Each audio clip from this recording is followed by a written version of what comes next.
పూజా ద్రవ్య సమృద్ధయో విరచితాః పూజాం కథం కుర్మహే పక్షిత్వం న చ వాకిటిత్వం అపి న ప్రాప్తం మయా దుర్లభం జానే మస్తకం అంఘ్రిపల్లవం ఉమా జానేన తేహం విభో న జ్ఞాతం హి పితామహేన హరిణా తత్వేన తద్రూపిణా. పార్వతీపతి, పూజాద్రవ్యములను సమృద్ధిగా సమకూర్చుకున్నాను, కానీ పూజను ఎట్లు చేయుదును? నీ శిరమును కానీ నీ పద పల్లవమును కానీ నేను ఎరుగను. ఒకవేళ తెలుసుకుందామనుకున్నా నేను హంసను కాలేను, వరాహరూపం పొందలేను. అట్లు వేరువేరు రూపములు ధరించడం నాకు దుర్లభం కదా. అయినా హంసవరాహములుగా మారి నీ శిరమును పాదములను కనుగొనుటకు ప్రయత్నించిన పితామహుడు బ్రహ్మ కానీ విష్ణుమూర్తి కానీ యథార్థంగా వాటిని గురించి తెలుసుకొనగలిగారా? లేదే. వారే తెలుసుకోలేనప్పుడు నేనెంతటి వాడను? పూజాస్థానములకు మీ శిరమును పాదములను నేనెట్లు కనుగొనగలను? ఎటులా పూజించగలవాడను?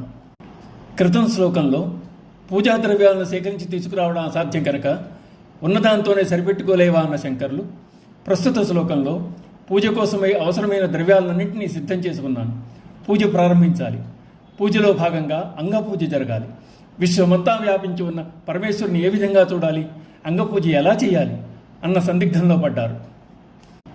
స్వామి, నీవెవరో కనుగొందామనుకున్న బ్రహ్మ విష్ణులకే నీవు సాధ్యపడలేదు. నీ ఆద్యంతములు కనుగొనవల్లని వారు చేసిన ప్రయత్నం ఫలించలేదు. ఇక నేనెంతటి వాణ్ణి? నీవెవరో, ఎలా ఉంటావో ఎలా తెలుసుకునేది? జగత్తంతా నీవే నిండిపోయావు కదా. పూజ చేయాలంటే ముందు నీ రూపం ఏదో తెలియాలి, నీ ముఖారవిందమేదో నాకు తెలియదు. పదపంకజమును చూచే భాగ్యం ఇంతవరకు కలగలేదు. నీ పూజ కోసం అన్నీ సమకూర్చుకున్నాను, కానీ పూజాస్థానం తెలియక తికమక పడుతున్నాను. పార్వతీ వల్లభ, హే పశుపతి, రూపాన్ని మార్చుకోవడం సృష్టికారకుడైన బ్రహ్మకు, స్థితికారకుడైన విష్ణువుకు మాత్రమే తెలుస్తుంది. నేను మరాళముగా మారలేను, వరాహ రూపం ధరించలేను. సర్వవ్యాపకుడైన నిన్ను చూచుటెట్లు మహేష? భవదీయ మస్తపదములను కాంచలేకున్నాను.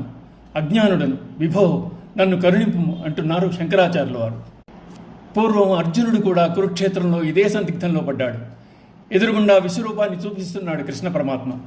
అది చూచి కలత చెందిన అర్జునుడు, నభస్పృశం దీప్తమనేకవర్ణం వ్యాత్తాననం దీప్త విశాల నేత్రం దృష్టాహి త్వాం ప్రవ్యతితాంతరాత్మా ధృతిం న వినుదామి శమం చ విష్ణు అంటూ నీ సహజ సుందర రూపము దర్శింపజేయి కృష్ణ అని మొరపెట్టుకున్నాడు.